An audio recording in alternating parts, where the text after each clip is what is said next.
আজ আমি একটা সর্ষে শাকের রেসিপি দেখাবো। খুব ভালো করে শাকটাকে ধুয়ে নিলাম প্রথমে, সর্ষে শাকের ডাঁটি কেটে ভালো করে ধুয়ে নিয়ে তারপরে জলের মধ্যে ফুটিয়ে নিলাম নুন মাখিয়ে, তারপরে সেটাকে ঠান্ডা করে পেস্ট করলাম। একটা কড়াই নিলাম, কড়াইয়ের মধ্যে তেল গরম করলাম, সর্ষের তেল অল্প গরম করলাম, তার মধ্যে শুকনো লঙ্কা আগে দিলাম। শুকনো লঙ্কাটা ভাজা ভাজা হলে পরে আমি দুটো তেজপাতা দিয়ে দিলাম। সর্ষে শাক আমার বরাবর খুব ভালো লাগে। এখন শীতকালের মৌসুম, বিভিন্ন রকমের শাক, তার মধ্যে সর্ষে শাক দেখলেই আমি কিনি। পাট শাকের সময় পাট শাকও কিনি, সর্ষে শাকের সময় সর্ষে শাক কিনি। কদিন আগে মেথি শাক তৈরি করেছিলাম। তারপর তেজপাতা দেওয়ার পর আমি কাঁচা লঙ্কা দিলাম। কাঁচা লঙ্কাগুলো একটু ভাজা ভাজা করে নেব। তোমরা কে কী শাক খেতে ভালোবাসো, কীভাবে রান্না করো, যদি জানাতে চাও জানিও। আমি সর্ষে শাক একটু পেস্ট করে খেতে খুব ভালোবাসি, আর এইভাবে রান্না করতে ভালোবাসি কম তেলে। আমার মশলাও কিন্তু খুব কম দেখতে পাবে। আমি প্রথম লঙ্কাগুলোকে ভালো করে ভেজে নিয়ে আমি আদা দিয়ে দিলাম, আদা পেস্টটা দিয়ে দিলাম।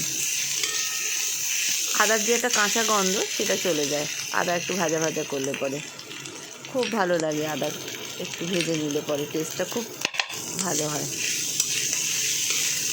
এইভাবে আমি যেহেতু তেল কম দিয়েছি, তোমরা একটু চাইলে তেল বেশি দিয়ে করতে পারো। তো আমি একটু মাঝে মাঝেই আমি একটু সিম করে করে ভেজেছি যাতে না পুড়ে যায়।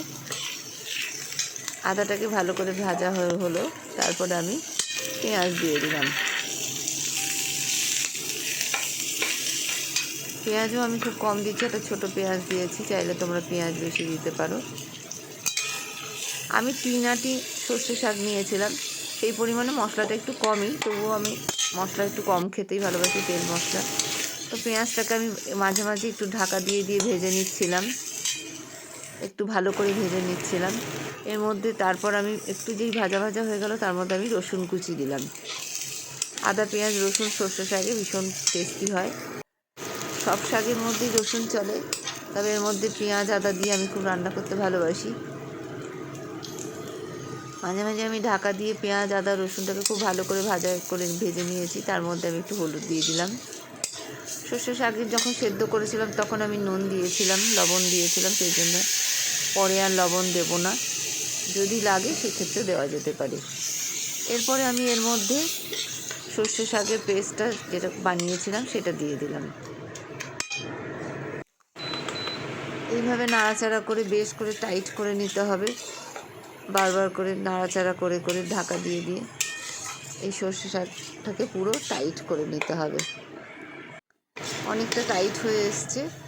এবার আমি একটু মাখন দেবো। সর্ষে শাকের মধ্যে পাঞ্জাবি স্টাইলে মাখন, দেশি ঘি এইভাবে করে, তো আমি মাখন দিয়ে করছি। আমার কাছে সেরমভাবে ঘি সেরম নেই, এই জন্য আমি মাখন দিলাম এর মধ্যে। মাখনের পরিবর্তে ঘিও দেওয়া যায়। তো এইভাবে আমি বেশ করে টাইট করে নিয়ে একটা পাত্রে নেব।